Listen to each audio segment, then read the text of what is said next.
Welcome to the Weekly Mag. Today's topic is voices. We are going to hear them, fear them, and of course, use them. Because we will talk with voices of feminism, the journalist Marta Roqueta, the historian Meritxell Benedí, the writer Shaina Joy Machlus, and the editor Patricia Escalona. We dedicate our Guessword quiz to afterlife voices.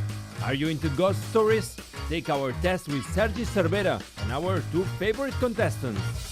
And we'll learn about music with the singer and choir director Karol Green. This and much more in the Weekly Mag, your favorite talk show in English, hosted by Marcela Topor. Yesterday we celebrated the International Women's Day. Women's voices have been largely ignored throughout history, and it's only in recent times that they seem to be heard. In a few moments we'll talk with four women that have a lot to say about the history of feminism and gender equality. Before that, let's see some words that will come up in the debate in our glossary. Women have historically been dismissed throughout history, and that is precisely the first concept we are looking at, to dismiss. If you dismiss something, you decide or say that it is not important enough for you to think about or consider. Let's have a look at another verb, to dismantle.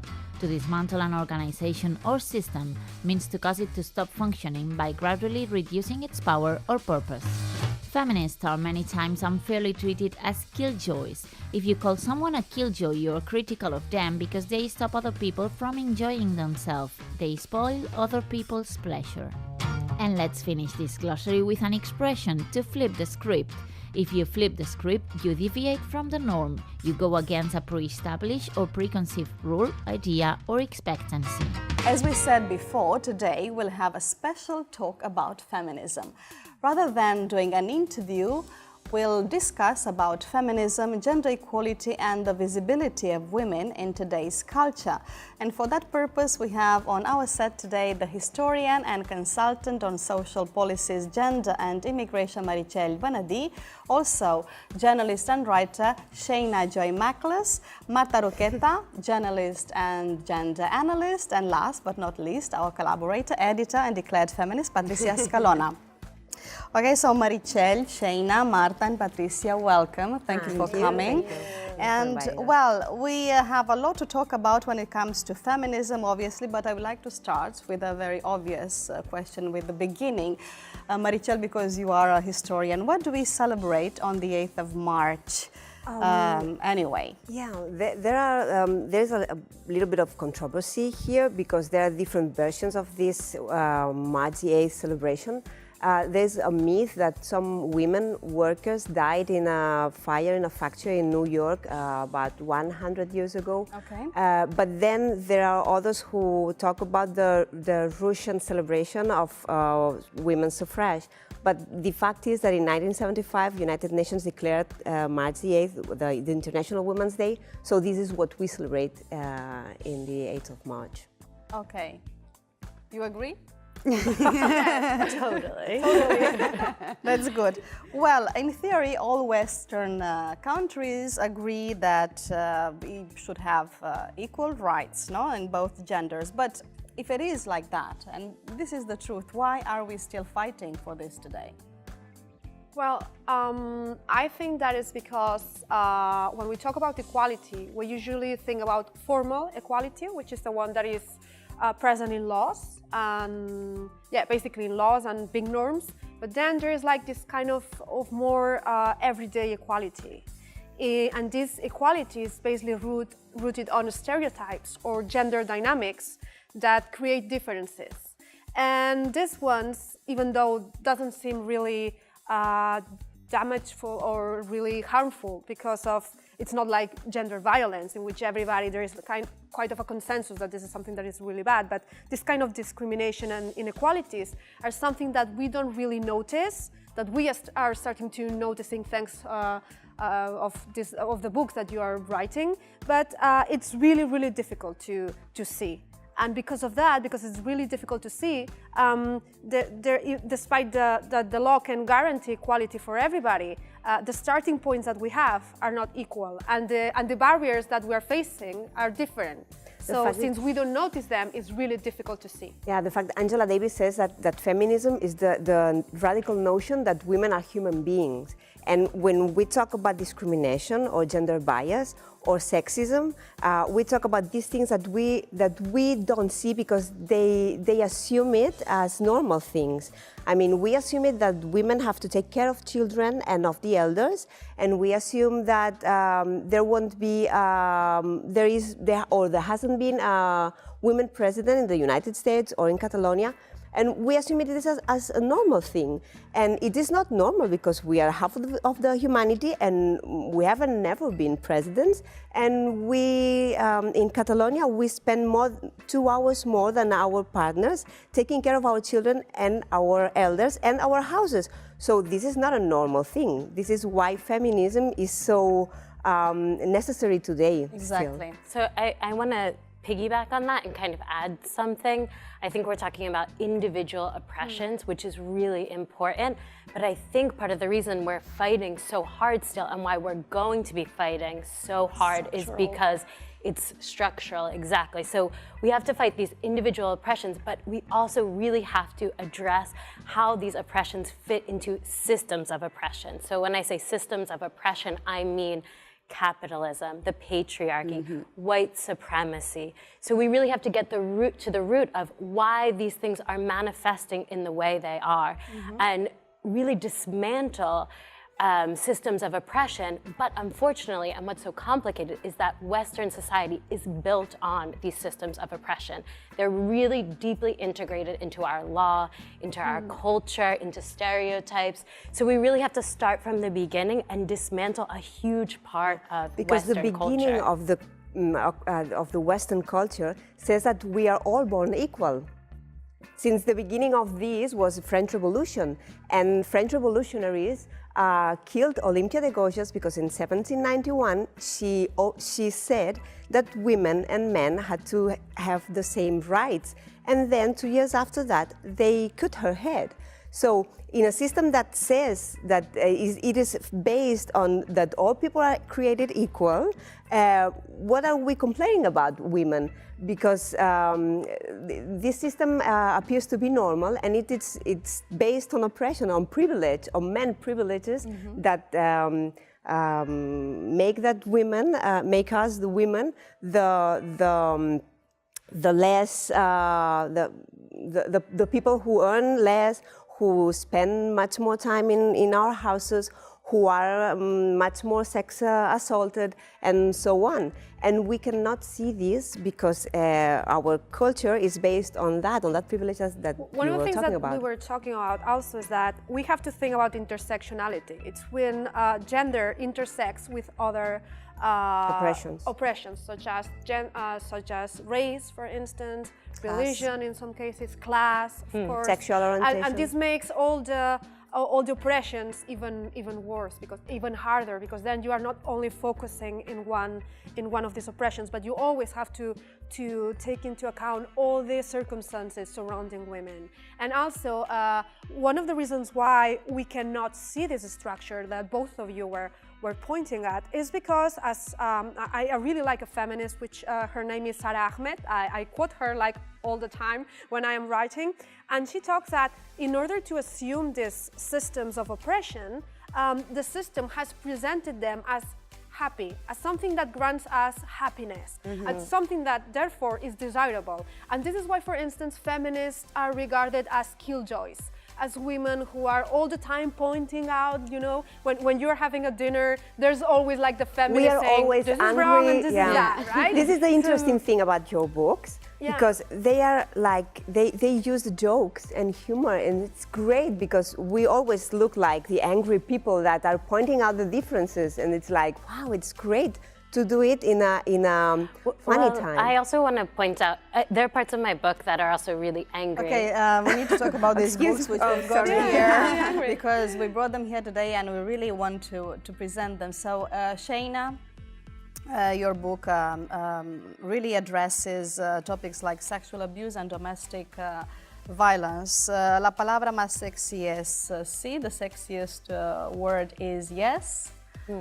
So tell us about it. So the book is a guide for sexual consent. It's very practical, and sexual consent is, of course, this idea that through communication, you can be sure that everyone involved in a sexual situation is there because they really, really want to be there.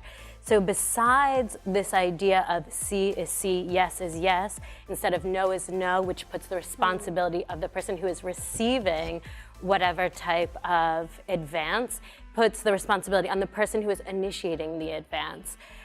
Besides sexual consent, I also talk about gender, sexuality, having sex, love, identity, privilege, racism, because it's the idea that we really need to take a zoomed out, larger perspective about power and the misuse of power, and how power is integrated into these systems of oppression, like I said before, capitalism, the patriarchy, and white supremacy. And we need to think about how these connect with discrimination. So we can draw a direct line between classism, between racism, between sexual assault and sexual discrimination. And when we connect these dots, we see that at the center of it are these systems of oppression. So we need to think about deep ways of dismantling them, and then more practical ways of addressing these singular issues. And sexual consent is a really great, easy way to do that. Besides that, the book also flips the script by saying, okay, sexual assault, rape, this type of gender violence is not a woman's issue. This is a man's issue. The vast majority of people who are perpetrators of these violences are men.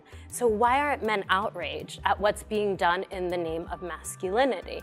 And I think a lot of times it's because men are a little bit lost on what to do. So the book gives these really easy to follow steps for men to also be involved in ending this type of violence, and really shifts the responsibility away from women and opens the door for men to assume more responsibility. I think it's really interesting. Domestic violence and sexual abuse, unfortunately, some of the darkest problems women are facing today. So thank you, Shaina, for bringing us the book and raising awareness about this. And we've got another very interesting book which I would like to present, Juegos Reunidos Feministas. Patricia Escalona, please tell me about this wonderful book.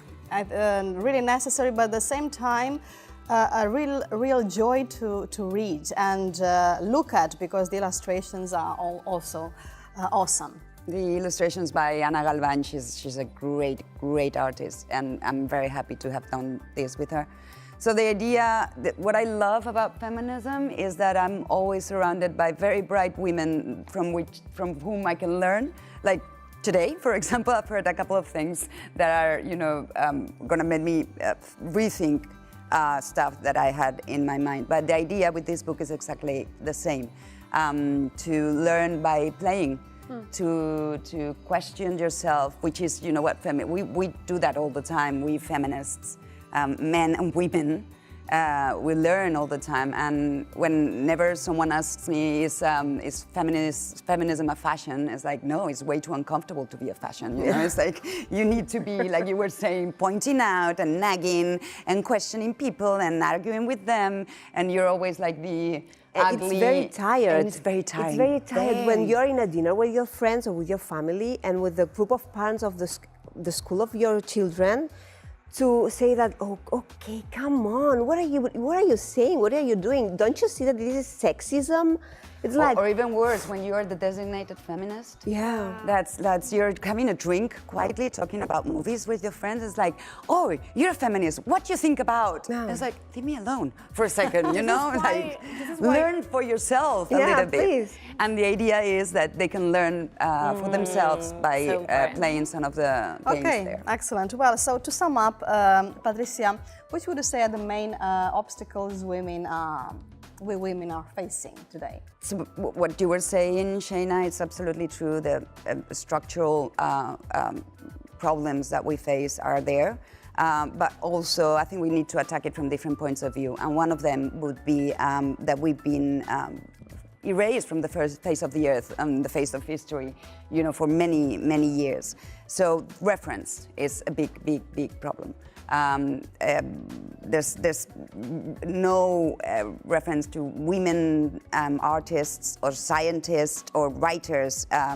They've been not there. So people do not, when they ask you who are your 5 favorite writers, with a lot of difficulty, people will tell you 5 women, or 1 woman in 5, for example. So the visibility of women in our society, that's a really important issue I would like to talk about a little bit later, because now I would like to address you a question. What do you think about the fact that among the United Nations objectives for the year 2030, okay, so one of the objectives is gender equality issue. Do you think that's reasonable or normal to expect a 50-50 presence by then, a gender, the presence of each gender, equality in gender, like by 2030?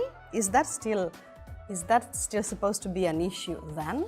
I assume it will be an issue, but I want to really stop for a second and look at the word women and address the fact that there are so many different types of women and so many different identities. We're sitting in a room of all white, cis women. We are in no way representative of women. We cannot say what women need because we are a very closed circle of women. So in fact, I think the problem with initiatives like this is that it assumes that everyone needs the same thing to feel safe, to feel equal, to feel like they have opportunity, when really different women who have different identities need much different things. I experience oppression much differently than a trans woman experiences oppression. I experience, as a Jewish woman, oppression much differently than someone who is Catholic or of a different faith or of no faith at all. So I think these initiatives, while they have good intentions, are not complete. Also, they're not enough. They're not enough. If we're in a boardroom and there's 5 men and 5 women, there's no way of assuring that those women are going to be heard. This is a perfect definition of what is feminism, because it's questioning everything. You are questioning everything. Yeah. And it's great. It's the great thing about feminism, that it questions the roots of our system, of our culture, and it's the greatest thing ever. And also the problems that we have is that when it comes to public policies, it's not only that they usually think about the white women from the West, but also they establish kind of a binary, like Chandra Mohanty said, that there's like this first world women and then there are the third world women, that they are all the same. And also when we talk about progress, especially in institutions like the UN or the European Union, we always focus on a more economic and productive side of the economy. But there are a lot of things like the reproduction market as well, and the care economy that need to be addressed, because otherwise women's emancipation is not going to be correctly addressed, because all the policies always have like kind of this economic focus. Well, and it's this approach that has to bring us women to the paradigm, to the standard, to the male standard, which is public presence and economic presence. Yeah. So what about those questioning things? That as well. What about questioning this hierarchy between men or women, or between this male culture and the women culture? Yeah, we're not trying to reproduce the patriarchy, but just put men in the place of women. I don't think that would be very productive. So it's really questioning all these systems of oppression and how they intersect, and making sure that the core of these movements is not based on numbers, but based on the actual experiences of very diverse women. Patricia, you mentioned before women visibility. Tell us more about it. So I've worked as an editor for many years, as you know, and one of the things that always comes to mind is when you are recommending books for teenagers, for example. It's very rare that, so the first book that you would recommend to a teenager would be The Catcher in the Rye, or one of the first classics that you would want them to read would be The Catcher in the Rye by Salinger. But it so happens that I've never, ever heard anyone recommend The Bell Jar, which is just as angsty and as a terrible book about growing up as The Catcher in the Rye. So that's the kind of thing, you know, it's like very often... It's like the only book, no? It's not just the only book, but very often the experiences of women or the writing of women have been dismissed as something too sentimental or too, you know, too... Womanly. Not a universal experience. You know, that the experiences of women are, or women characters in this case, are not universal. And that's, you know, not what happens with male protagonists. Those are the universal experiences that we all need to learn about. But this is what even it's reinforced. For instance, if you watch the Smurfs, Els Barrufets, or for instance, even like all these movies about superheroes in which you have a group of men and all of them have kind of a characteristic. One is the strong one, the other one is the clever, the other one is a little bit grumpy, and then there's always the women, who's always the women, and her main characteristic is being the women. So this address, and also if you take a look at the men's narratives, for instance, again, if you take about Civil War, which is one of the most, Infinity Wars, which is one of the main events in the Marvel Universe, you find that it's about a love story. There is a guy who literally wants to erase all the universe in order to show to Death, which is a woman's entity in the Marvel Universe, that he is worthy of his lover, of being his lover. So this is a love story, but the fact that it has been coded in such a masculine term, such as the war and vengeance and fighting in the end,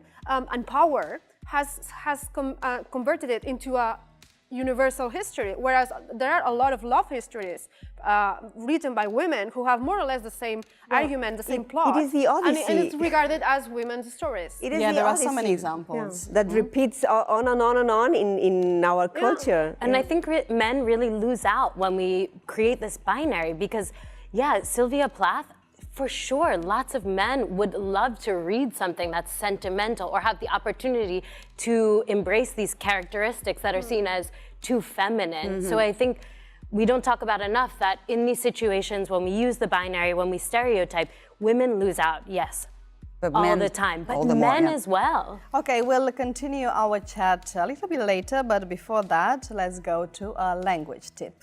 Vision is the dominant sense for almost all of us. So when we think of descriptions, our first thought is adjectives of things that we can see. But how do we describe different voices? Let's watch a language tip and learn a few new words with our teacher, Ellen Armstrong.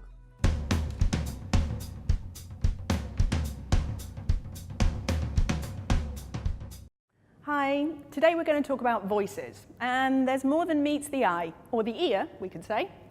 So let's talk about pitch. Pitch is, if it's high-pitched, it's a very high voice, like small children usually have high-pitched voices. If it's too high, it might be ear-piercing, which means you can't stand to hear it. Now, usually men have deeper voices or low-pitched than women do. And if we think about some famous people with fantastic voices, think of Marilyn Monroe. She has a very breathy voice, so she normally lets out a sigh when she was speaking. Now, some people prefer husky voices, which is usually how you sound maybe when you've got a cold or a sore throat. Now, you can just have a mellow voice, which is not too high, not too low, but what's important is that when you're giving a speech, or a fantastic language tip, it's good to change your tone so you don't sound monotonous. Okay, thanks, bye. Have you ever seen more than 100 sculptures of erotic imagery in the same place? They are at Can Ginebra. Stay tuned to visit a unique forest in Porqueras. We are talking about feminism and gender equality with Marta Roqueta, Meritxell Benedí, Shaina Joy Machlus and Patricia Escalona. Well, Patricia, you were telling us before about the presence of women that has been concealed in our culture. And one subtle example would be J.K. Rowling, maybe? Yes, indeed. It's a very, very recent one, a very famous one. She didn't sign her name Joanne because her publisher told her that no boy would read a book written by a woman. And so it goes, the story goes on with that invisibilization that we face every day. In publishing industry too. And talking about publishing industry, you brought us a poster today that we can see there behind us. So tell us, what is it about? It's an initiative that we started last year for the 8th of March. It's called Mujeres del Libro, Women in the Book Industry, and it the idea is for, well, I'll give you one simple example. 80% of the workforce in the publishing industry, meaning bookshops, editors, and everyone that composes the book world in Spain, is women, are women. 80% are women, 20% of them are men.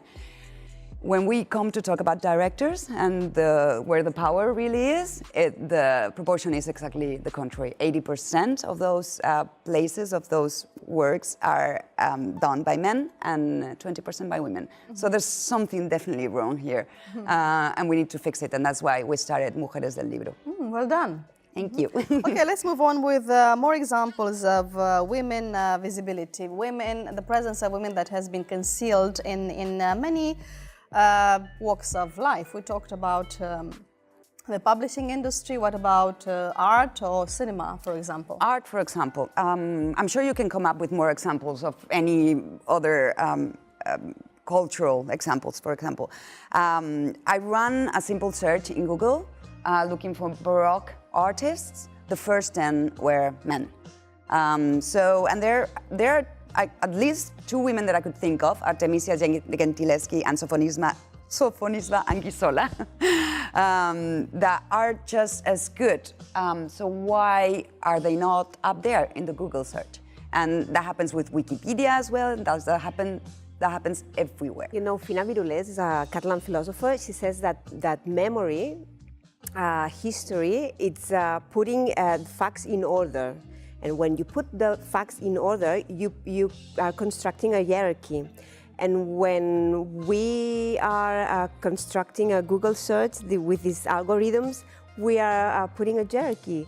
And when we are designing those wall books in the bookshops, we are constructing a hierarchy. And it's always the same. The standard is a male standard. Indeed. And women, we are not here. Before J.K. Rowling, there was Sylvia Plath, and before Sylvia Plath, there was Virginia Woolf, and before Virginia Woolf, there was Mary Shelley. Look, this genealogy, and we always forget this, because when women are in the arts or in science or in politics, that we are always the first ones, and we forget the women that were before us, because when we are constructing this hierarchy, when we are ordering the history and the memories, we are putting the people in 1, 2, 3. But I also would like to add that it's not only a hierarchy inside one artistic domain, but there have been a lot of domains who have been excluded. For instance, Black women have traditionally been casted out of the higher system. So all of her stories have been transmitted through oral history. So one of the problems, for instance, that we have now in Wikipedia is that you always need kind of a written proof of that something exists in order to just disseminate it through the Wikipedia. So there are a lot of art that we are missing because it has been oral. Or for instance, embroidery, which is an act that a lot of women did many hundreds of years ago, has never been considered an art until there were men who were designing dresses for fancy people, and then it's an art. But embroidery was a really important task because it was an artistic one. Women were creating art, and also they were reading while they were doing it, and it was an economic part. Giorgio Vasari, you were creating dresses for your family. Giorgio Vasari wrote 200 or 300 years ago the Vite degli Artisti, and this is the foundation book of art history. And he only pointed men because he forgot. Well, he didn't see the art that was made by the women.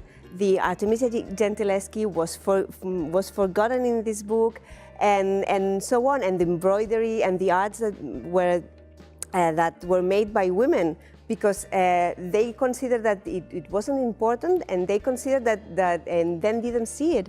So this is why we order things, and we are not there because we are not seen, and the things that we do are not considered important. And I think in the same way, I really want to emphasize what you just said. I think it's really easy for us white women to do the same thing to non-white women. Yeah. So in all of your examples for books, those were all white authors, and there are so many Black authors trans women, I mean, people in the queer community who are ignored by the majority. So I think it's really important when we have these conversations that it's not a group like this, that it's a more diverse group, and that we're always considering that we're not recreating the same hierarchy that you are saying. That's Totally absolutely agree. Totally agree. Yeah. Well, Patricia, I believe you've got more examples of similar situations in other walks of life. Yeah, I do, but I'm now what you said. As another white woman, I'm sorry, but you know it's gonna be hard. So the Academy, the Oscars, which are just happened. Have a guess how many women have won the Oscar for Best Director? Best director. 0? One. Good question. Catherine 0 Bigelow. or 1 maybe? Or 2? Catherine Bigelow absolutely for right. a war movie. For a war movie, For a war exactly. movie. So The Hurt Locker, and in total, in 91 years of history, 96, I can't remember now, years of history, only 5 have been ever nominated. So it's hard. sad. And It's also really hard. for women with disabilities and trans women, sometimes God. it's even worse because Always worse. male actors tend to have the roles of trans women. Yeah. And also, for instance, this year in the Goyas, it has been the first time in like 33 years in which a woman with a learning disability has been a nominee in the category of Best Actress or Supporting Actress, I think it was. So for a lot of women, as we were saying, and also there's always this hashtag campaign, which is Oscars are so white, in which you see that if for us it's harder, for trans women, black women, women with disability, Asian women, they never appear They sometimes. never appear, no. And even in the US, which the population is higher than here, they never appear. I think we really need to be demanding constantly to be in more diverse situations. I'm really finding, as I'm doing interviews for the book, that a lot of the interviews always have to do with feminism, which I don't mind being categorized as a feminist author because I am. But most of them in the USA and here in Spain consist of talking about feminism in groups of only white people, which is, recreating that same prejudice and discrimination that we see in the Oscars and that we experience ourselves. We need to check our privilege constantly. Yeah, So- it's really hard. And just one last example I'm going to talk about, which is something that happened to me actually here in Barcelona, where I live. So I was just, of El Mercat de Sant Antoni.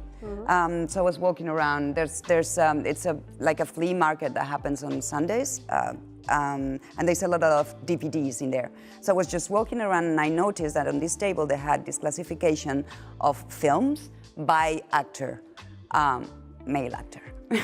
There wasn't one single woman worth, for that man who was selling the DVDs, that he could think of that would have been important enough so that her films would be categorized as something that, people would look for.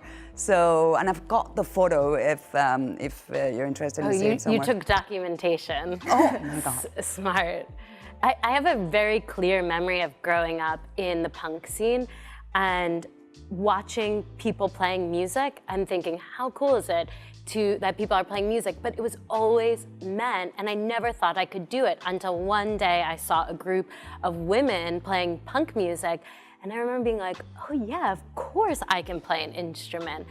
And I think for that reason, representation in all fields is so important, just to see a wide variety of women, men, people who don't identify with a particular gender, doing all different types of things. So people of all ages, but especially young people, can say, oh yeah, I want to be a director. Here's a movie by someone who looks like me.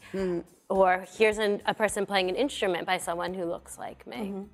Well, anyway, there are so many examples of this kind of sexism that you mentioned that we could devote, I'm sure, at least a whole program to it. But anyway, we need to conclude here today. Thank you so much for coming, Meritxell, Marta and Shaina. Thank you. And Patricia, don't go, because I'm going to see you in a minute for the quiz show. Yes. Not all the voices can be heard. There are some of them with lots of personality that can be seen, like Kanjina Breda. which is a unique forest in Porqueras, near Banyoles, where you can admire 120 sculptures of erotic imagery. Its creator, Chico Cabañas, guides the Austrian artist Nadia Sky, who has a project not so different herself. Check it out in our Home from Home section. Hi, my name is Nadia Sky, and we're here at Canchinabreda Forest. It's a journey and an experience of discovery, because you discover the place and you see beautiful nature, and in every different corner you will find a sculpture. And actually, I think what is really interesting is also that you have to kind of pay more attention than you normally would, because it's not always so obvious where you will find a sculpture. And if you don't pay attention, you might really miss one of the best ones. So it's kind of like an Easter egg hunt, like going through this area and discovering all the different sculptures. Well, I looked at the sculptures on the internet, so I already thought they were really interesting, because there's a great variety, and I'm really interested in the themes of sexuality and death, so that's a big theme. But what really made a difference for me was, after I came here, is of course talking to the artist and him explaining the concepts. So they're actually, I think the sculptures are really beautiful, but they're also very clever. So what I realized that the concept behind it is really well thought out, and it's very smart. So it's not just his level of creativity, but really the message that he sends is incredible.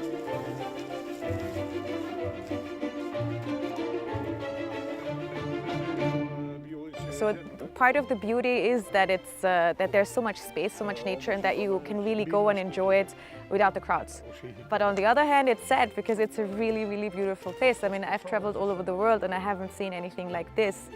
So of course, for the sake of the artist, I would wish more people would know about it. So I'm not necessarily convinced that people don't come here because they don't want to. Maybe it's because they don't know about it, because I don't think this is a well-known place. It's more of like a secret hidden gem.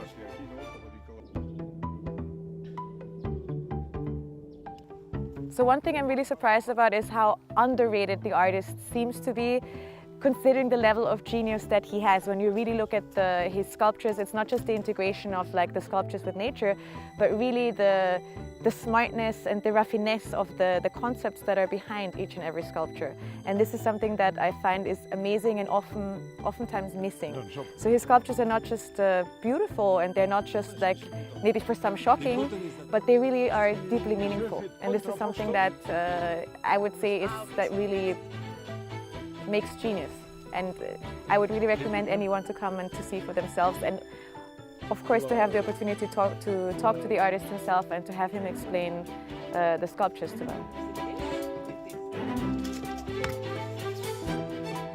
I think it's amazing that he actually has a studio on site, and you can actually also see how he works, and you can see the works in progress, and the concept that he comes up with in creativity, and the fact that he just never stops. But I think this is also something that is innate in true artists, is like this drive to create. So it's never ending, and there's just this joy and passion behind it. So yeah, I guess probably he's not going to stop working until the day he dies, because he just doesn't run out of ideas.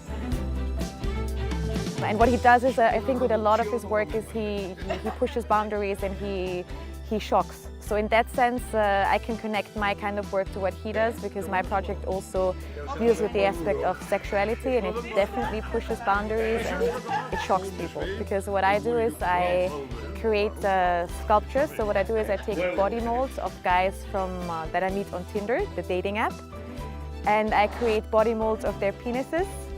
And I make sculptures from plaster, and I show those sculptures along with their Tinder profile. How many ghosts do you know? Don't be afraid to test your knowledge about lost souls with our quiz Guess What?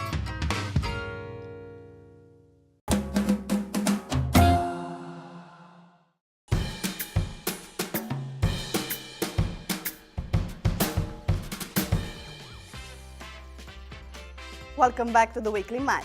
We've been talking about voices of feminism with Marta Roqueta, Meritxell Benedí and Shaina Joy Machlus. And now, as we announced before the break, we begin our quiz show, Guess What? And over to you, Sergi Cervera, quiz master. Thank you so much. Hi, Marcella. All right, so nothing is as evenly matched as the competition between our two contestants, Patricia Escalona and Mario Serra. And like the last quiz, today we will test them about fiction. But today we're talking about voices, and we have decided to prepare a quiz of voices from the afterlife. That's my scary voice, okay? So welcome! How deep is your knowledge about ghosts in literature, legends, and movies? Ooh, out of this world.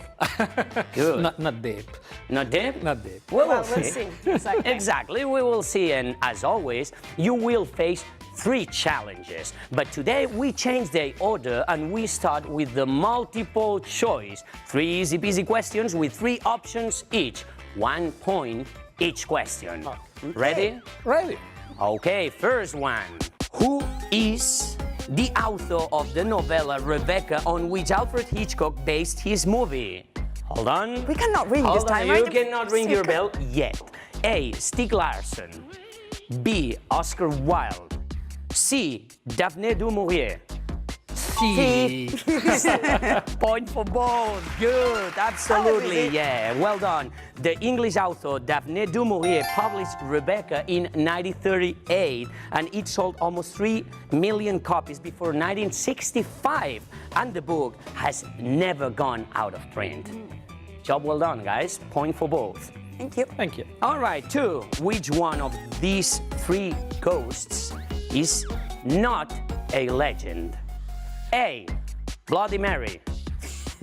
It might be a ghost also, okay? It might be a ghost. B. Casper.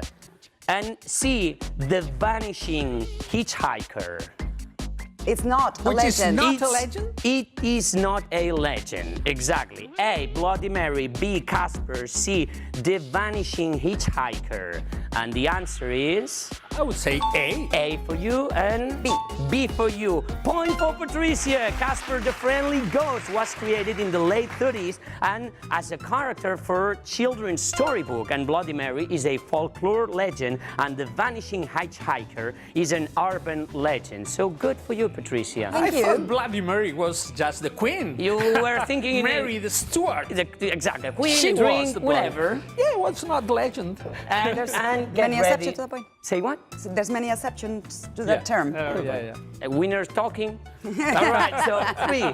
Who said, get ready for this one because, all right, who said it is far harder to kill a phantom than a reality? A. Virginia Woolf. B. Edgar Allan Poe. C. William Shakespeare. A phantom than a reality. It is far harder to kill a phantom than a reality. A? A for you and Marius? C. C for you, which means Patricia won. 1 point for you, correct. It's a sentence of Virginia Woolf's speech, Profession for Women, in 1931 and published in The Death of the Moth and Other Essays. Job Okay, well done. perfect. We have completed the first part. Correct. What's the score? The score is 3-1. Which means Okay. It's nice. it's nice. That's It's what really it means. nice. Yeah. I've got more future Anyway, than past. Ghost stories. Which one has shocked you most? Ghost stories? Hamlet. Good one. Good one. Yeah. One of my favorites. I have no idea, actually. You're going to lose a point I'm if going you to lose don't a point answer the because- question right now. God. Okay, so while Patricia is thinking about it, let's go to the Take your second time. part. Let's go to the second part, and it's time to use your bells. Oh, this yeah? time. Finally? Yeah, absolutely. Happy bunny now, aren't you? Yeah. It is time for the challenge of pairs. And today, you have to guess movie titles. I'll give you a phrase or a short line of dialogue, and you have to ring your bell and say the title of the movie it belongs to. So, 3, That's hard. 2, 1, let's start. Okay. Listen to me. Let's start. I see dead people. Good, Patricia. Okay, Sixth Sense. Correct, 1 point for Patricia. All right, who you want to call? Patricia? Ghostbusters. That's right, Ghostbusters. Okay. All right, so run to the light, Caroline. Run as fast as you can. Run to the light, Caroline. Run to the light, run as fast as you can. Not yet. Television involved? No? Nothing? No. 3, 2, 1, poltergeist. That's a famous phrase. That's a famous one. Yeah. Okay, listen. 7 days. It was 7. No. No, incorrect. That's not correct. The Ring. The Ring. Oh, okay. The Ring. All right. I haven't seen that one. Okay. Well, It was a then you have terror one. homework to do for the next week. terror Okay. one. I died. Number 5. Come play with us. And now I need. No? No one? I need a twin Don't brother. count on me. No, all right. I'm not. The Shining. That's correct. The Shining. Come play with us, Danny. Come play with us. The two scary twins. All The right. Grady twins. Exactly. Absolutely. 6. Oh, the man. Push a penny under the door. Oh, the man. Push a penny under the door. Oh, the man. Doesn't sound familiar? 3. Yeah, it 2, does sound familiar, but I 1. can't remember. Time's up. Ghost. Ghost? Yeah, absolutely. Famous one. And last but not least, joints, jinkers, jippers. That was 3. something fancy. Patricia? Go. Casper. That's not correct. Christmas Carol. That's incorrect. Okay. Yeah, Scooby-Doo. Oh, there you go. Scooby-Doo. Quite childish. Okay, the score is 6-1. 6-1. Is that correct, Sergi? Yeah, it's correct. Yes, it's it correct. is. Is it? Do Okay. you feel I it's don't that? have even future now. You might have. Well, you don't know that. Exactly. It's You not never know. over yet. You never There Anyway, is a have you seen all challenge. these films? No. Not all of them, no. Not all of them. None of them. None of them. Oh, come on, Marius. Come on. Ghostbusters, at least. Which No, one is no. your No, a favorite? ghost? No. You haven't? None of them. Ghostbusters, but the new version them. I love, Yeah. actually. The Which new one, sorry? the Ghostbusters, but the new version, the new film they made. that's a good just one. with women. Yes. Yeah. It's brilliant. For women, it's brilliant. Great comedians, four Yeah, of them. Yeah, indeed. absolutely. Yeah. Yeah. Okay, and we ended the second part now. We are going to the third one. Correct. Exactly. So we are starting the clue challenge. Are you ready? Because you might win if you get the score with really? this one. Could be, or at least get A last-minute call? Last minute call or There a is still better hope. position. At Oh, least a I better see. position with some dignity. Okay. Just kidding. Not Just like kidding. now. You All mean. right. So Marcella is going to give you a list of clues one by one, and as soon as you know the answer, boom, ring your bells. And if you don't do that, the chance goes to your Okay, but opponent. what are we supposed to? You will title say. or A ghost story. Exactly. A A ghost story, and we First start one? exactly. We start with a ghost With story. a ghost story. Correct. And remember that last week, yeah, your fate changed in the last minute, so there is still hope. Exactly. Still up. We believe in you, Marius. Shall we start? Well, Yeah. thank you very much. I mean, shall I start? You are Okay. always questioning the quiz master. Sorry, Marcella. Ready? Ready. So the plot of this story involves time traveling. It was written by a famous author. The author of this story actually paid for the publishing of the first edition. In this story, there are 4 ghosts. The first sentence of the story is, and now this is very important, Marley was dead to begin with. Marley was dead to begin with. This story was a huge success from the moment it was published, and the main character is Ebenezer Scrooge. Goes to Patricia. Yeah. Patricia. Quicker. That was, sorry, Christmas Carol. Correct! Yeah, Christmas Carol, of course. Exactly. This short novella by Charles Dickens became one of the biggest successes of literature, and it was published on the 19th of December, and it sold out before Christmas Eve. The 4 ghosts are Marley, Christmas Past, Present, and Yet to Come. Okay, and let's go to the second. This time we are after a story. Exactly. Is that right? Correct, exactly. We're starting with a story. Okay, and this story is a film. Unlike other films, it is not based or inspired on comics and literature, although there are many ghosts in the plot. It is a fantasy comedy film. It is a film directed by a filmmaker known by his gothic style, and the plot includes a so-called handbook for the recently deceased. One of the main characters of the movie is played by Winona Ryder. The title... Patricia? Beetlejuice. Correct! And we have an official winner today. Yeah, But we'll of keep course. playing. Well, We'll keep playing. we need to keep playing, Exactly. yes. But that's and correct. I was Exactly. going to say that another character was played by Michael Keaton. A great, great character. And it's a Tim Burton's movie. Exactly. A Tim Burton's movie premiered in 1988, and the film became a commercial success and a critical success as well, and it won the Academy Award for Best Makeup. All right, so we are gonna play the last one, and the last one is an author, right, Marcella? Well, the last one is worth 5 points. Exactly. So So she might be a winner, Yeah, of but course. you can get 5 points. More 5 dignity, points. you mean? You can Did keep I say pace. so? Okay. Well, in this You case, thought. we are looking for a horror storyteller. Mm-hmm. Okay, so an author. So, okay, this author is a writer, a man. The year the famous escapist Harry Houdini died, he commissioned this author book about superstitions. Although we are talking about a well-known author, he died in poverty. While he was alive, he was only published in pulp magazines. He died when he was 46. His first name is Howard Phillips. He's regarded as one of the most... Marius? H.P. Lovecraft.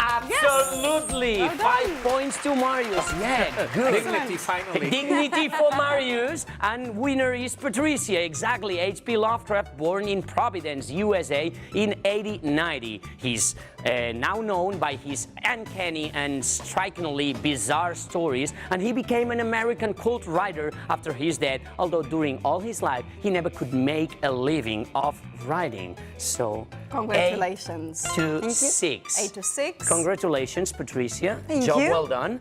And congratulations, Marius. For the dignity. Some sort of job well done. Exactly. For, Oh, whoa. Yeah. That was harsh, man. I was trying to support you. I'm because fine, you I'm fine. I questioned me won, I'm before. fine. You can won. support him as You well. won. Okay, well, so much for Guess What, and now it's time for our Guess Word.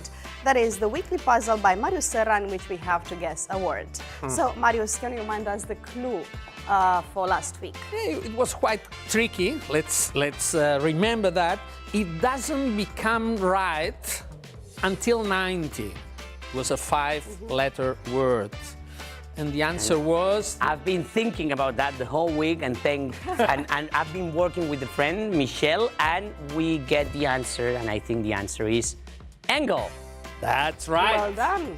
Patricia, Yes, did you guess angle. it as well? I still have no understanding of what this all means. So. I mean, when I said I've been thinking about that for the whole week, I really mean Yeah. so. now, This This Very 90 doesn't mean years, like 90 years old, but degrees. Degrees, of course. So Exactly. the angle gets right when it gets Right angle, 90 degrees. 90 degrees. It was quite tricky, but Tricky. you have to Good one. think about it.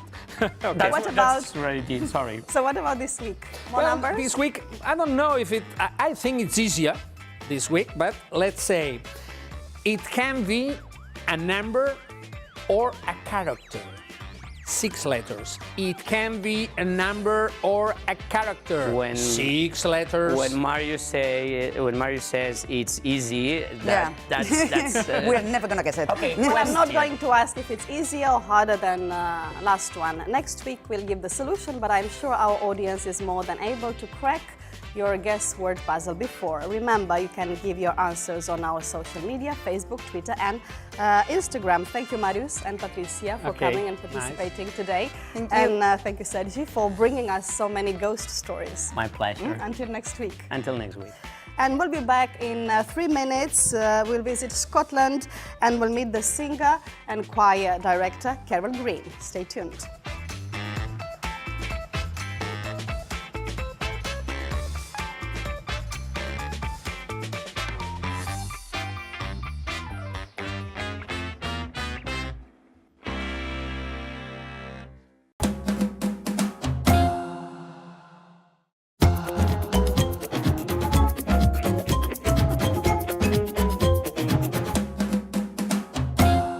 welcome back. Today we are traveling to Scotland for our e-speakers section.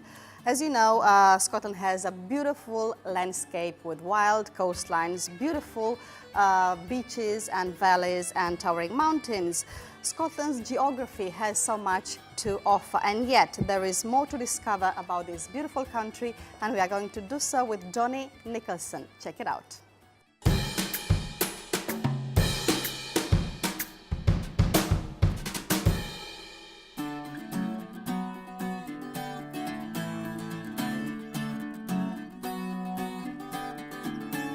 My name's Donnie Nicholson.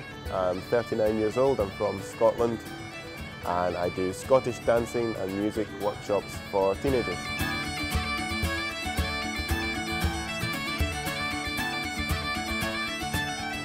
Scotland, you can divide Scotland into two parts. The north part is called the Highlands, and the south part is called the Lowlands. And the Highlands is where all the mountains and castles and scenery and Scottish traditions are. And the Lowlands is where most of the people live, in the big cities like Glasgow and Edinburgh. It's a beautiful country, the people are friendly, and it's definitely worth a visit.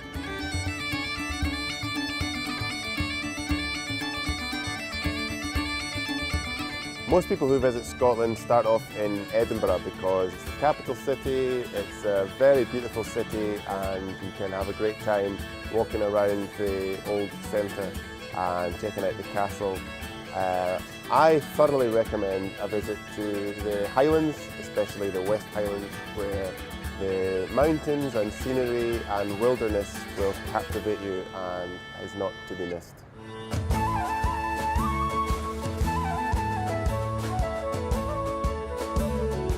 So, Scotland has a lot of interesting historical figures. One that you might not have heard of is Robert Burns. He's considered to be Scotland's national poet.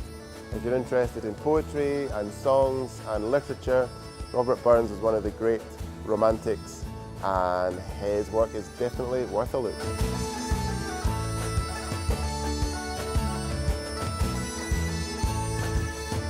So the typical food in Scotland is called haggis, which is essentially sheep's stomach turned inside out and filled with its own guts, with some oats and spices. And it sounds disgusting, but it's actually very tasty. Highly recommended.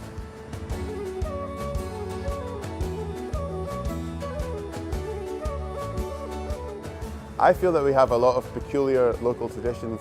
One in the Highlands, where I'm from, is the Highland Games. Every summer in every town and village there's a sporting and music event called the Highland Games, where everybody wears a kilt, people play bagpipes, and have strange events like tossing the caber, which is an athletic event where the competitors have to throw a tree trunk across a field. It's unique and it's very interesting to watch.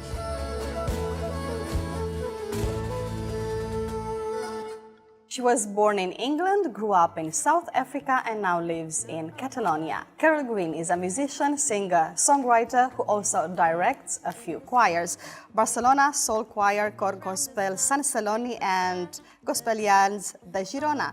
She also recently released her new album called We Are Nature under her new artistic name, Gaia. Karol Green, welcome to the Weekly Mag. Oh, thank you so much. I'm so happy to be here. Well, thank you for coming. Well, we were saying before that you are a musician. You sing, you direct, you play many instruments. So what did we miss? Well, yeah, if I remember correctly, because I do so many things, I'm now in a new show that's for kids called Pels Mes Menuts, and Pels Mes Menuts. Pels Mes Menuts for kids from 0 to 5 years old. Wow. When do you have the time for all these things? Oh, it just don't stop. Where do you find your energy then? I don't know. It's there, and it just doesn't end. Well, you're lucky then. Well, above all, you're known for gospel, no? For your relationship with the gospel. So how did it start? Well, It started from a young age where I just joined the choir, but it really took off when there was a choir in Girona, Gospelians de Girona. Yes. Their director left them and they started to audition for a new director. And I went there and they chose me and there it all began. Yeah. Which was great, and it's been amazing because it's a job that I never thought I would do, but it's amazing. I love it more every day. It's so spectacular. Everything about the choirs is so cool. You also played this electronic device called Loop Station. Can you tell us how it works? The Loop Station is just an electric device that helps you record live. Rhythm is like a loop, so yeah, it just goes round and round. So you can make melodies and you loop them into a rhythm, and then you can make music. Interesting. What kind of instrument would you say the human voice is? Well, the human voice is a wind instrument because you use your air, you use your lungs, and then it's a melodic instrument. You can just make a tune with it, right? You make one melody with your voice. You can't make harmonies like as you do in a choir, right? And what does harmony add to music? And if you can give us an example, or show us an example, better said. Okay. Yeah, I mean, harmony accompanies the melody, and it just gives much more emotion it gives so much more emotion that you can make a melody sound darker or happier, through the harmony. So with my Loop Station, I can show you what harmony does. Okay. I have to just set up a rhythm.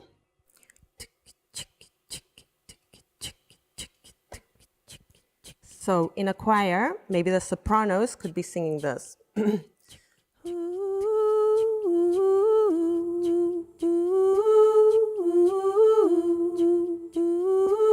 So that's one melody. And if you add the altos, they would sing something like this.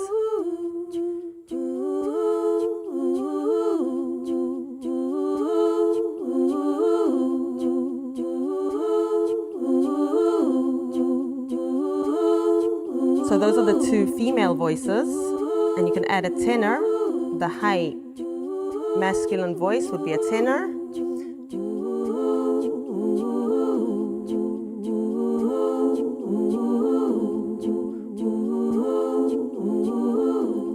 So there you have three voices, and there would be the bass singers, but since my voice can't reach that low, I'll have to put an effect on my voice.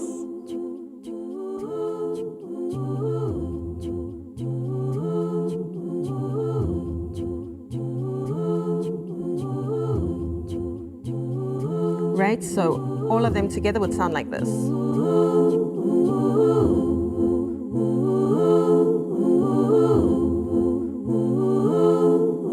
That's harmony in contrast of a melody.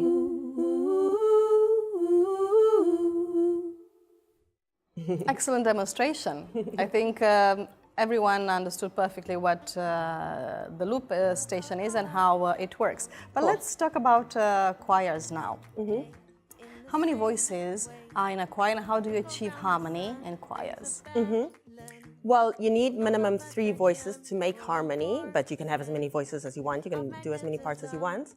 Yeah, there are mainly 4 voices. Let's say 4. These 4 that I've done, right? The soprano, which is the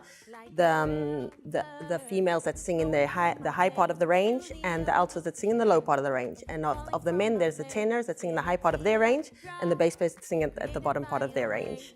And then you've got a spectrum of heights that you can play with, right? Put harmony into the music. Okay. What about canons? They can be very fun and also impressive. Can you show us an example? I can, yeah. Canons, what happens is that you take a melody and you play around with the rhythm. So you take one melody and then you just the next one you put on top. It's just changing the place of the rhythm of where the rhythm is. All right. So, for example, let's see. Kookaburra sits in the old gum tree, eating all the gumdrops he can see. Laugh, Kookaburra, laugh, Kookaburra, gay your life must be. Kookaburra sits in the old gum tree, eating all the gumdrops he can see. Laugh, Kookaburra love, kookaburra gay, your life must be. Kookaburra sits in the old gum tree, eating all the gumdrops he can see. Kookaburra love, kookaburra love, kookaburra gay, your life must be. Kookaburra sits in the old gum tree, eating all the gumdrops he can see. Kookaburra love, kookaburra love, kookaburra gay, your life must be. Kookaburra sits in the old gum tree, eating all the gumdrops he can see. Kookaburra love, kookaburra gay, your life must be. There you go. Fun and impressive as well. That was a piece from? I learned it in South Africa. I think it might be Australian, but I don't know. I learned it in school when I was in South Africa. So Okay, well, excellent. From way back. Yeah. Karol, why do you think that gospel is becoming so popular in Catalonia? Well, I think it was made for people that need to find a place and to let go of their suffering, right? And I think that there's very few places that people can find that. And that it's just such fun. It's just such fun, and that's why I love choirs, because it's a place of gathering. It's a social party that happens. You know, it's such fun, and you get to meet people you would never meet in other places, and you get to share, and you get to make one thing happen all together. So like when a lot of people get together and they can sing one song in the end, they achieve one goal together. It's just so beautiful, and they all feel it, you know. All this positive energy, no, coming out.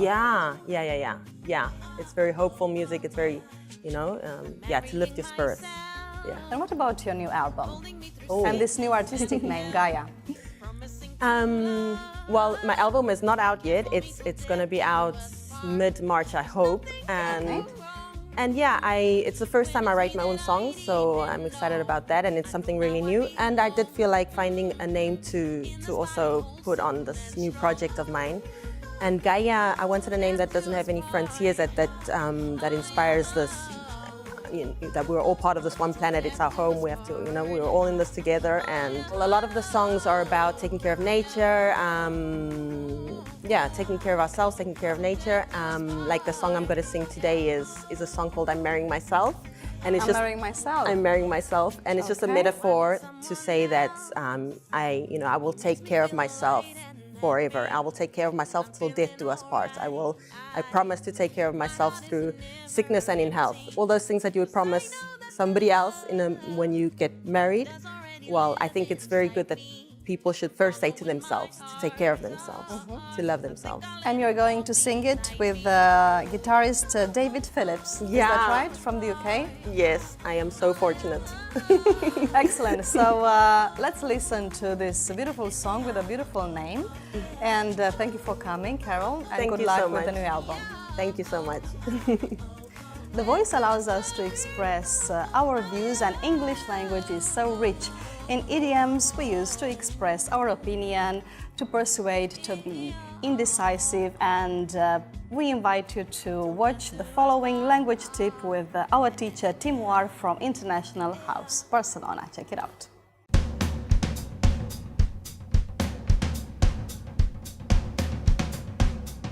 Welcome back. So, today we're talking about opinions. The first expression we're going to look at is to speak one's mind. This means to say what you're thinking. So maybe if you're in a situation, maybe a business meeting, where you're worried about something or stressed about something that's happening, and you say to everybody else, look, guys, I need to speak my mind. I need to tell everyone what I'm really thinking. Okay? Another one is to make your point. So the expression to make your point means to express your opinion in a very clear, concise way, and a convincing way. So you could say afterwards, you could say, I really made my point. Everybody understood what I wanted to say. The next one is to find the middle ground. Okay? Now this one is maybe in a negotiation or an argument, okay, where you're negotiating over the price of something, for example, when it's kind of like a battle, and you have the two warring armies going backwards and forwards. You have to find your middle ground, means find a point in the middle which both sides agree to. Okay? Sometimes when you're negotiating, you might have to make concessions. This means you have to give up a little bit of your ground maybe lower the price in negotiations to try and make the other person agree with you. This is to make concessions. The next one is to play the devil's advocate. Now, sometimes when you're having a debate, you might want to take an opinion that's not yours, that's maybe even the opposite of yours, okay, just to make the debate more interesting. Okay, so you take a position that you don't believe in just because you want to have a fight, you want to have an argument or a debate. The next one is to sit on the fence. So maybe if two of your friends are having a big argument about something, maybe one of them is a massive Man United fan and one of them is a massive Liverpool fan, and they're arguing saying, no, Man United are better, no, Liverpool are better. And they turn to you and say, what do you think? Who's better, Man United or Liverpool? And you say, no, I'm just going to sit on the fence. I'm not getting involved. Okay? So to sit on the fence is to not take a side in an argument. It's just to stay neutral. And the last one is to add or to throw in your 2 cents. Okay? And this one just means to express your opinion on a subject. So maybe if a group of people are discussing a topic or having an argument about something, you can say, hey guys, can I add my 2 cents? Can I express my opinion? Okay? So those are all our expressions for expressing opinion. Try them out this week in your classes, with your friends, in the street. Go for it.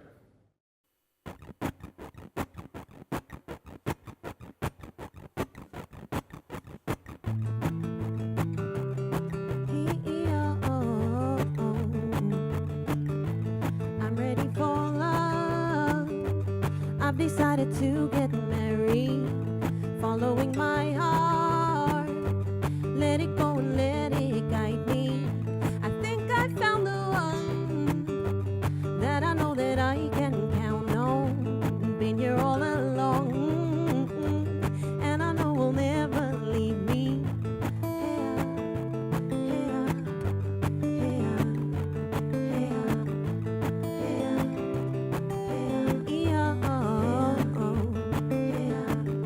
I'm walking down the aisle, wearing on a gown and a big smile. With me are all my friends, yeah, witnessing this true commitment, and lighting up my path that I know ahead may be dark. My sisters made a song so that we could all sing along.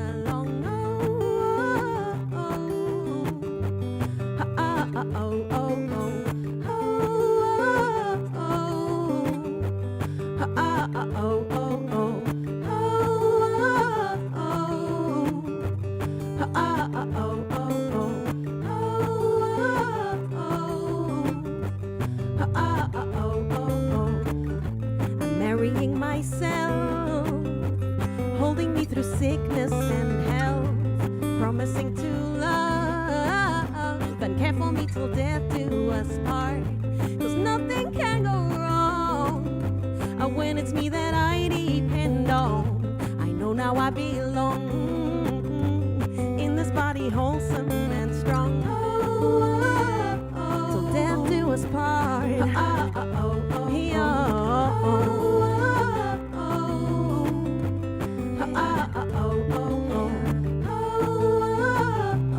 Death do us part.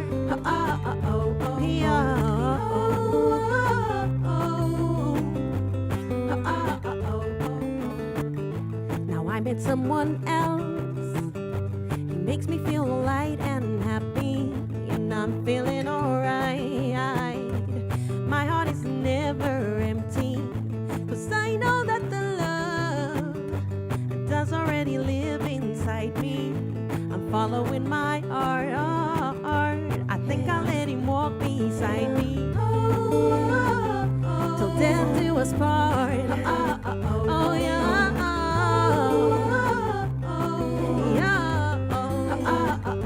Till death do us part. Oh yeah. Oh yeah. Oh yeah.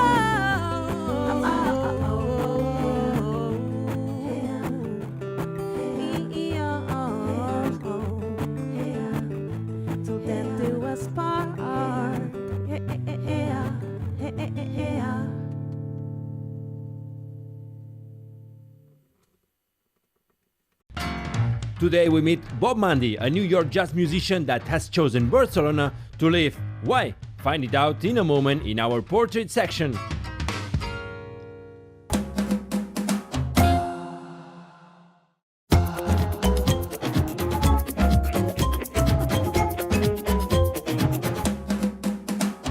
Welcome back. Bob Mundy is an actor and a musician from New York who decided to leave his country and move to Barcelona. And his latest album reached the top 10 in the jazz charts in the United States. We joined him during a rehearsal with the pianist Michel Faber, and this is his portrait. Enjoy. East of the sun. My name is Bob Mundy, and I am an actor and a singer from the U.S., born and raised in New York. Sun air west of the moon.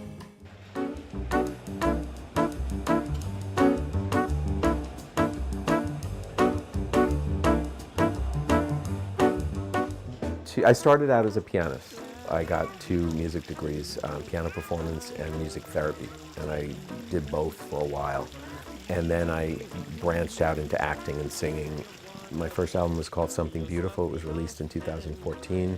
My second album was called Love to Me, and that was released right before I moved here in October 2nd of 2017. Tawny, call me a pest, but quite strangely. My partner was born and raised in Germany. The day after Trump was elected, he said, I don't want to live here anymore. And so I said, okay, I don't really want to live here either, but I'm not going to leave for the wrong reasons. And so we spent a few months, looking at our lives, our situation, and we ran the numbers and we realized that it would be better for us to be in Europe. And we loved Barcelona. I had been here for a trip with him, and he had lived here briefly and had it in his head that if he ever moved back to Europe, that this would be a good place to come to.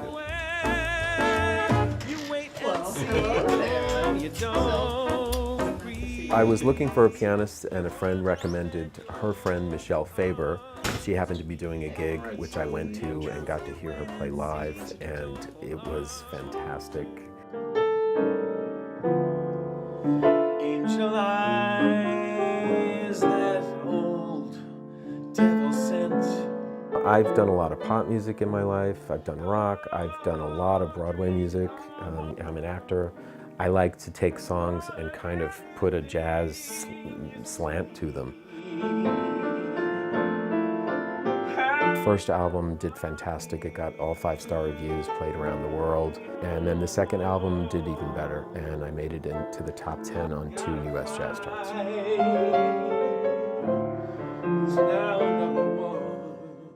Once all the digital age came upon us, most people are streaming for free on Spotify, Pandora. You might have to pay a monthly fee to listen to the music, but they're paying pennies to the artist. So very hard for an independent artist to make any money.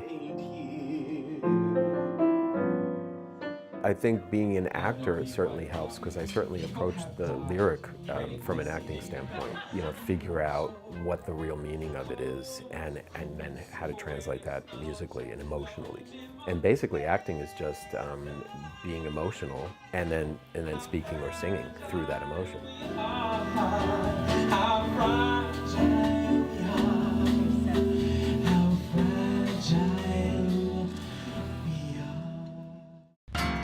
Are Matthew Tree and Marc Broderick fond of singing? And what about the Catalans? We are about to discover it in our Here and There section. One of the hardest things for English students is learning how to choose between the verbs do and make. In the following language tip, Tim Guinea will teach you a trick which will help you know which one to use. Don't miss it.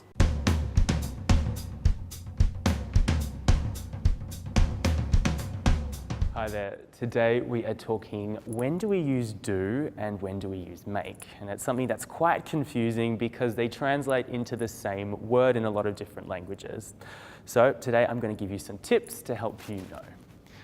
The first one is usually when it's an action or activity, we use do. So imagine you do a job, you might do an exam, or you can do sports as well. Do is usually something a bit more boring. It's a duty. You do the shopping. Maybe you do the cleaning. And make is slightly more interesting. Make is the product of an action or an activity. For example, you can make a mistake. If you're in business, you probably want to make some money, and you don't want to do the opposite, which is make a loss. Make is a bit more about creating, building, and preparing something. So imagine you are making a cake, or we also use the verb make to describe making breakfast, lunch, and dinner, so preparing. Make can be also a bit more abstract. So you make friends, for example. You can even make love with somebody. You make noise, you can make a phone call, and if you're not happy about something, well, you can make a complaint as well. So in that way, make is a bit more interesting, though sometimes maybe depends on your perspective. For example, making your bed, to me, isn't the most interesting thing, but making an effort is. So that's it from me. You're going to have to make do with this short video, so maybe watch it again. And if you make do with something, it means you manage with a few resources. And get out there and make and do as much English as possible, and hopefully you don't make any mistakes. Until next time, I'll see you.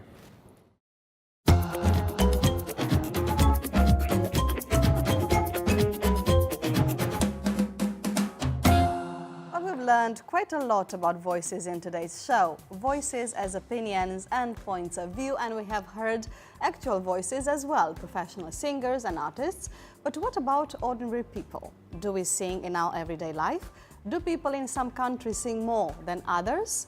And we've got with us today, as usual, Matthew Tree and Mark Broderick. Hello, and congratulations for becoming a dad. Thank you very much. I wasn't expecting that. No, I was expecting to be a dad. I just wasn't being expected to be congratulated. Thank you. Oh, why not? I don't know. People don't congratulate you They these do, days? they do. Thank you very much. Well, anyway, Healthy and happy baby boy. How are you and how is your voice? My voice is a little bit groggy today because the lack of sleep, as you know, of having a young baby can affect the voice in general. But yeah, I'm very happy, delighted. That's good. Yeah. And Matthew, how is your voice today? Well, it's a disaster, really. You know, I'm that's why you're right. Yeah, that's right. I just shut up, and no, I've still got a slight cough from the fever I had a couple of weeks ago, but it's getting better, I think. Hopefully, because otherwise it's not a really great start. But anyway... well, I don't want to lose my job because of it, you know, put it like that.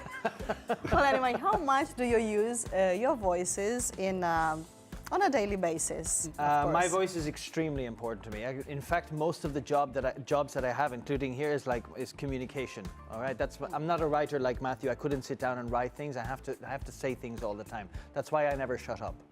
And I constantly have problems whether it goes down, up, like this from time to time. But I reckon as I get older, it's going to get worse. So I have to take advantage of it now.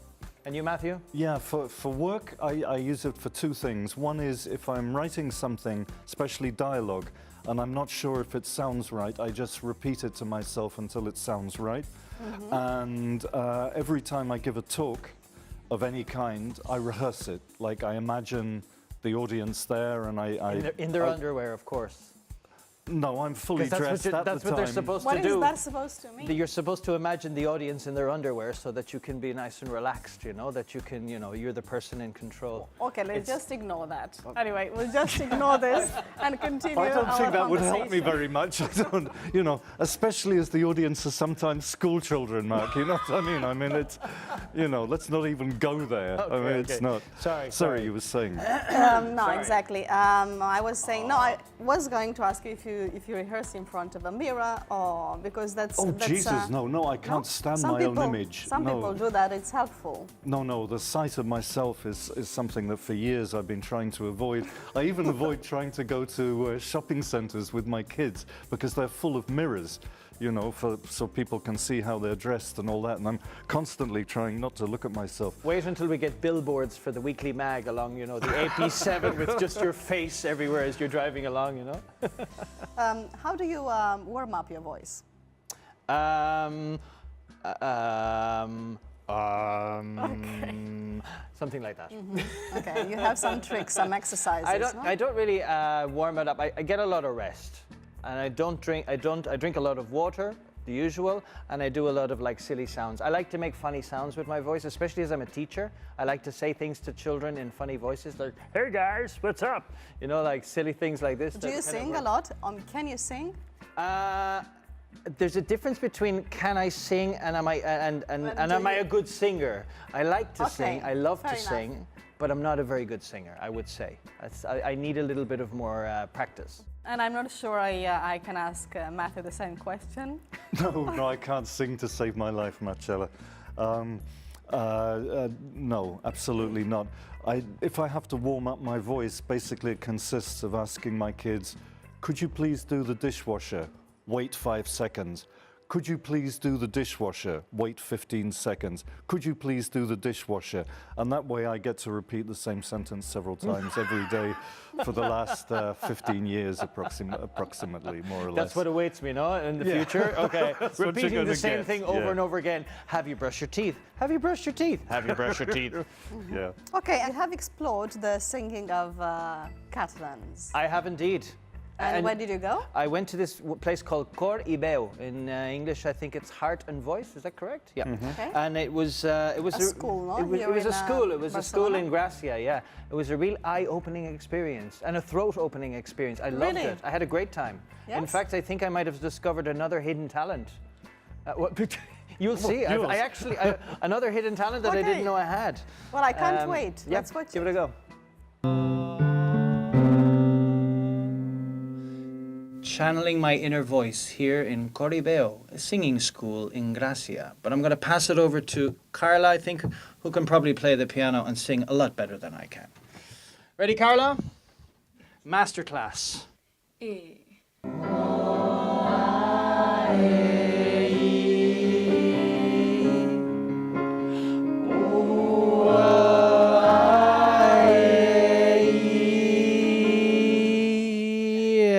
I think I'm ready to go.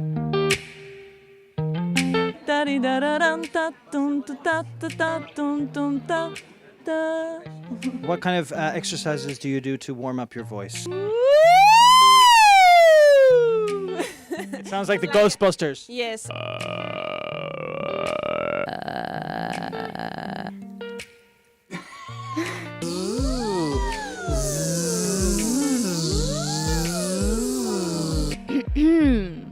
Very emphatic. Unique New York. Getting the unique New York. I just drink a little bit, and after I get emotion and I sing. Why do you like to sing? Why do you like to sing? So, JP, Juan Pablo. JP, yeah. Why do you like to sing? Singing is wonderful for body and soul. Such a sensitive man, huh? Yeah, romantic man. I started when I was like 6, sing at home. And I think I drove my mum nuts. And she was like, just take lessons, please shut up. Learn how to do this properly. Vincerò, vincerò.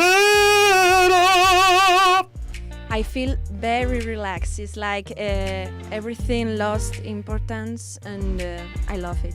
My parents one day told me like, hey, you should sing because you're always singing and it's annoying for us.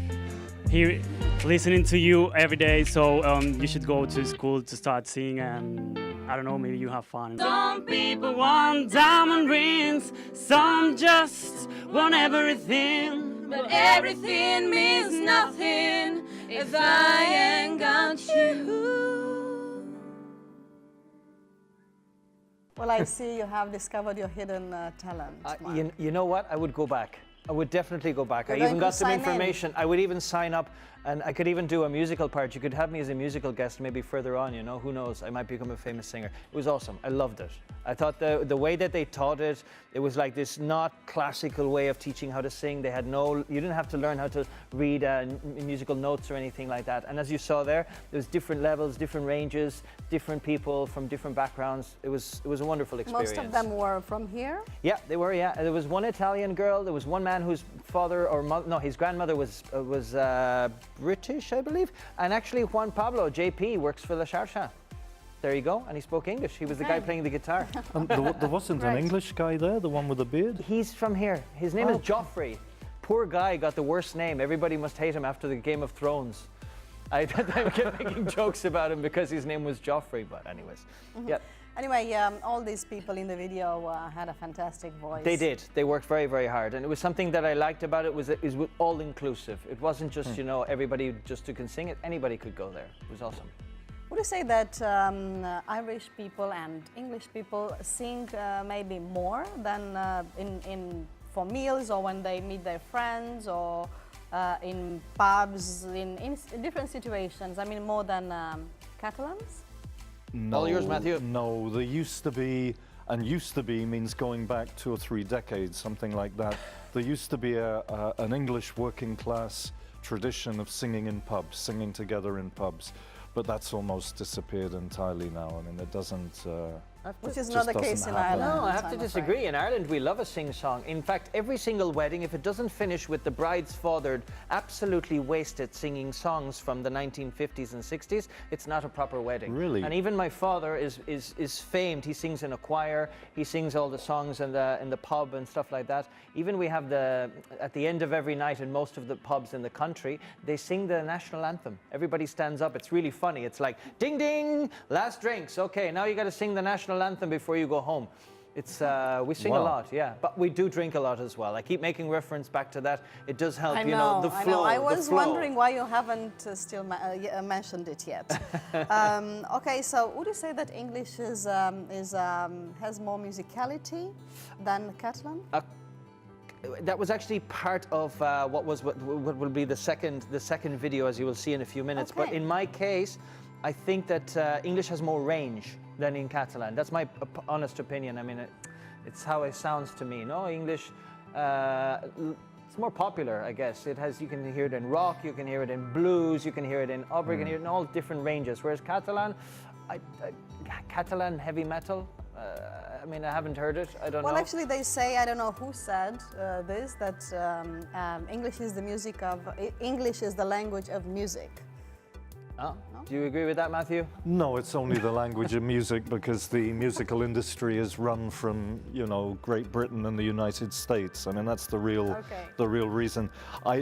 For me, any language can be used for music and with equal force and with equal emphasis. And if you look at Catalan music, you know, there's a huge range of stuff from, including people who sing the blues. But still, I think we mentioned this before, English as the language of music, French language, the language of poetry, Spanish, the language of God or religion, and well, Italian, according the to Bob language Dylan, Spanish is the loving tongue. He has a song about that.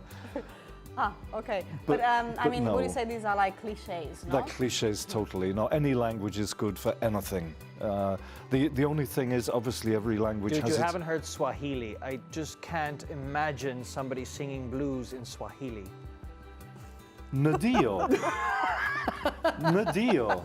You have an extra answer for that. I've learnt part Swahili for a while. Oh my gosh. And I certainly have learnt Swahili. I mean, Matthew is always surprising He always surprises me. I try to catch him every week and he always has something for me. I can't imagine like Swahili blues, you know? I bought a lot of Tanzanian popular music, which has elements of crooning, romantic music. It has some elements of blues. It has obviously music taken from other parts of Africa. It's called bongo flavor. Is the name of bongo flavor. Bongo flavor is the name of Tanzanian popular music, and it's huge over there. I mean, they have their stars and everything. So yes, Swahili can be used. I'm gobsmacked. Matthewpedia, the man who knows all about all types of music and languages. No, it just happened to be that when I went to Africa, I went to a Swahili-speaking part of Africa, you know. Very good. But people, what is interesting about language is the different way that it's spoken, so that it's something English-speaking people,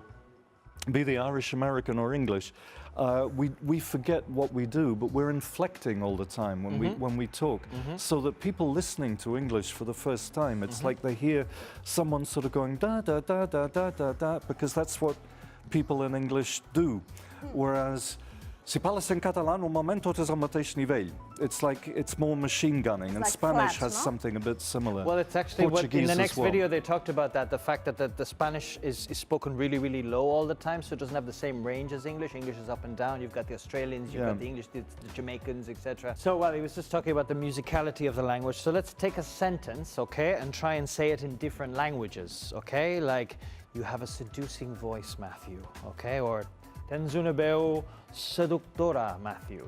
Or, tienes un voz seductora, Matthew. What do you think? Marcella, my pronunciation in Spanish is not that great. How would you say that in Romanian, Marcella? You want me to say this sentence in Romanian? Yeah, but you can say it to me if you want. Say it to him, say it to him. Well, I don't know what to do now. Anyway, ai o voce seducătoare, Marc. Oh, I Ai o like voce that. seducătoare, Marc. Oh, I like that. Okay, and Matthew, what about in Dutch? You can say it to Marcello so you don't feel so uncomfortable. In Dutch. Ja, natuurlijk. Marcella, je hebt een verleidelijke stem. I don't know what he said. He could have said anything. No, je hebt een verleidelijke stem means you have a seductive voice. Okay, are you satisfied? I am, but I have one in Irish, but unfortunately I haven't been speaking Irish for a very long time, so I'm going to give you a different sentence. I'm actually going to give you two sentences, okay? I'm going to give one to you, Marcella, and one to you, Matthew, okay? Let's see what he's going to say now. Yeah. We Get ready for this. It's anybody's guess. Marcella, Ganaidi and Boherlath. Ganaidi and Boherlath. It means, may the road rise before you. It's a way of saying goodbye, okay? And Matthew, especially for you, Pog Mahone. Kiss my ass. Very good. You remember that, no? For the typical it's the only Irish I know. Yeah. It's the typical one, Pog Mahone, kiss my ass. All Sorry, right. that's Well, the I best hope could you do. didn't say that to the students No, at the school. So, shall we watch the video and find out? That's fine. Yep. You will be fine. Which language do you think is the best to sing in? Spanish, Catalan, English? I mean, you have a lot of experience. Each person needs to sing in their own language for best results because the closest your singing voice is to your spoken voice, the better. However, the English language is a lot more musical than the Spanish. So, yeah, English goes up and down, and especially Americans, they're like, oh my God, and they go all over the place. And Spanish people talk down here all the time, and we're like, blah, blah, blah, blah, blah, blah. So, in a way, culturally, English is a lot more given to singing. Which one do you prefer? I prefer English. English? I love the Basque songs, yes, because it sounds like English, more or less, like very melodic. I love to sing in Spanish, actually. It's my mother language. English, Catalan, and Japanese. Oh, can I ask you, could you sing something in Japanese very quickly for me? Sushi, Huromaki.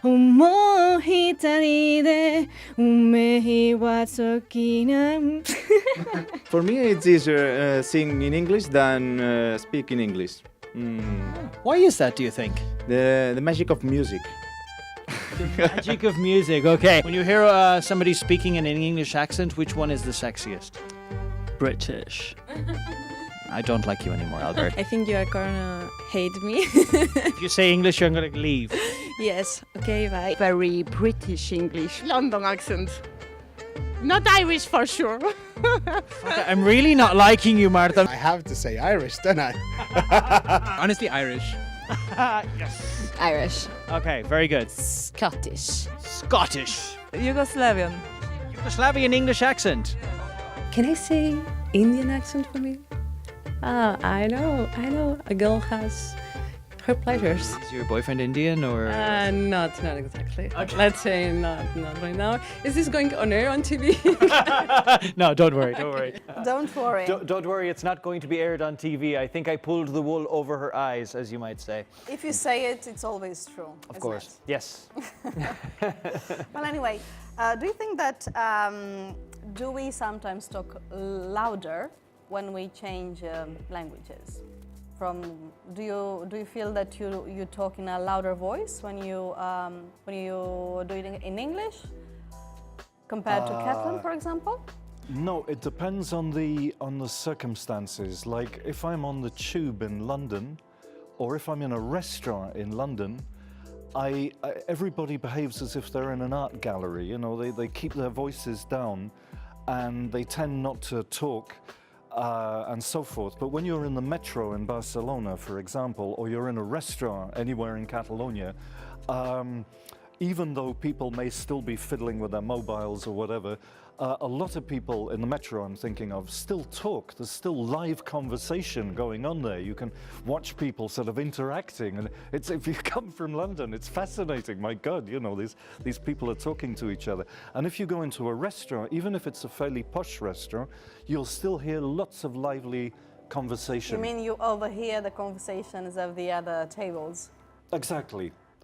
And if they sit you next to a really long table, you can forget about any kind of conversation you might have with the person you're with, because the long tables in Catalan restaurants, they make really a lot of noise. These are the colles, no? With all the groups of people, with all of the kids, no? We talked about before. Yeah. I totally agree. In Ireland as well, I think it's very similar. We speak very, very low. In fact, when I was walking down the street when I was like a teenager and that, you could pick out the Italians and Spanish like in a heartbeat. They would be gathered in groups and like shouting and roaring, but just having a normal conversation, you know, like they could be asking like what time it is, but they would be shouting it at each other. Or the other typical thing here as well is like one person speaks over the other person and across the other person, you know, they use their voice, they carry their voice a lot more. Whereas I think that in Ireland, like we tend to speak a little bit lower. No, we try to stay to ourselves, like in London, I suppose. No, and the other thing is on the trains in England. I don't know if they have that in Ireland, but they have these quiet wagons, you know, in which you're not supposed to talk on the mobile. And I remember I hadn't been to England for a while. I certainly hadn't been on a train in England for a while. And I was sitting in this wagon. The train was 45 minutes late. So I felt the necessity, and I was due for a talk. I had to be at a certain place at a certain time. So I took out my mobile and quietly started explaining to these people I was going to arrive late and all the rest of it. And suddenly this grey-haired, bearded man suddenly puts his face right up in front of me and says, "This is a quiet train." You know, a quiet wagon, I guess he meant, a quiet carriage. And I thought, Jesus Christ, you know, I'm 45 minutes late. It's obvious that it's an emergency, you know, like, bugger off. I mean, it really got me irritated, that man on the train. It was taking it too seriously, you know, like this business of being quiet on trains. If you go to America, for example, or Australia, I don't know, those guys are bloody loud.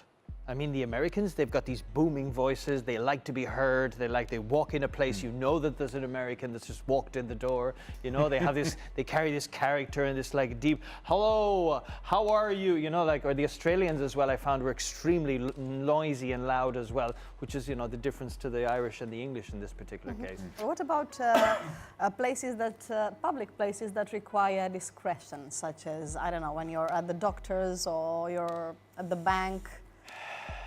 I mean, if here we were to compare situations here and there. Here, people have no qualms about picking up their phone at any moment and talking in any particular case whatsoever. I mean, as you know, in the hospitals, I have spent a few days in hospital 2 weeks ago, and people have absolutely no qualms in picking up the phone and having a full-blown conversation while you're trying to have like a moment of peace. And I think in Ireland and England, especially in Ireland, we're a little bit more respectful of those particular areas. We don't take out the phones, we step outside. We go outside and have the conversation out there. Okay, and what about the staff of these places?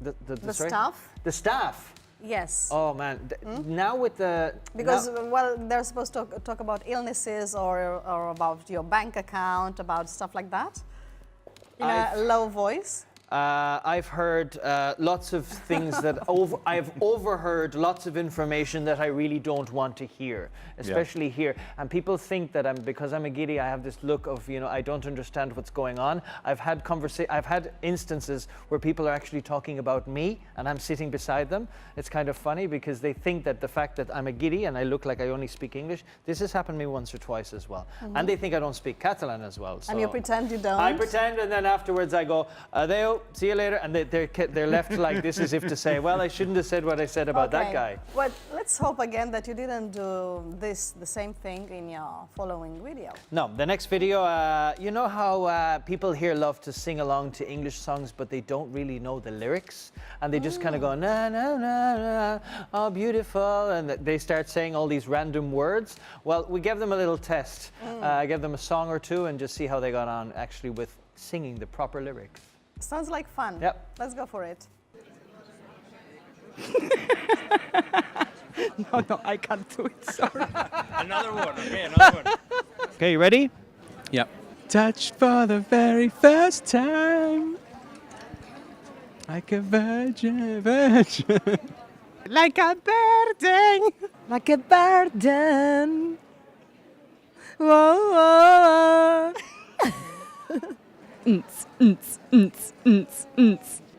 Whoa. Have your cake and eat it. Have your cake and eat it. Hey, very good. I love it. I love it. Hey, I actually like the lyrics too. Well, I can see you put them to the test. So have you gathered which song I got them to sing? Because I didn't tell you before because I was like, let's see if you can figure it out. Yeah, well, Matthew, like a virgin. I'm not surprised. Like a virgin Madonna, I exactly. never listen to Madonna, but You don't listen to Madonna? no, I don't like Madonna She's very an much. amazing artist. Who I do like is Lily Allen, that was yeah. the last song. You can That's have your true. cake and eat it. Because the girl didn't know the lyrics to Like a Virgin, so I said, listen, you can sing whatever you want. Have your cake and eat it. I loved it. It was a good Anyway, line. have your cake and eat it. Yes. Why did you choose this? She lyrics? chose it. She Oh, said she it's off chose the new it. album. Yeah. Can you explain what it means to have your cake and eat it? I'm sure you guys have a meaning for it. It's what they say in Catalan, to swim and keep your clothes on at the same time. Nedai guardar la roba. In other words, you can have everything. It's a sort of she's done several feminist songs, and I reckon this is in that category. It's a feminist song. Okay. Yeah. That women don't have to give in or submit with certain things and accept other things. They can have they can have everything if they want. Okay, so today we started with feminism and we end with feminism. I like that. Me too. Well, thank you, Matthew. Thank you, Mark. Until next time. Until next time. And so much for our show today. Remember, you can follow us on @TheWeeklyMagTV. You can watch the show online or send us the solution to the guess word puzzle by Marius Serra, which can be a number or a character of 6 letters. Have a nice week and remember... Wait. Wait for what? One last surprise for you. Oh, really? I've taken away the last sentence for you and I have a video. Do you want to have a look? Oh, yeah, sure. Keep your English up and running. Keep your English up and running. Keep your English up and running. Keep your English up and running. Keep your English up and running. Keep your English up and running. Keep your English up and running. Keep your English up and running.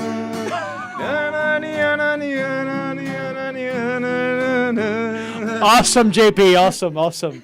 Well, awesome indeed. There That you go. was a really nice surprise. Last surprise. Thank you, Mark. I like to finish on a happy note. Okay. So keep your English up and running, and we'll see you next week. Bye-bye. Oh, yeah.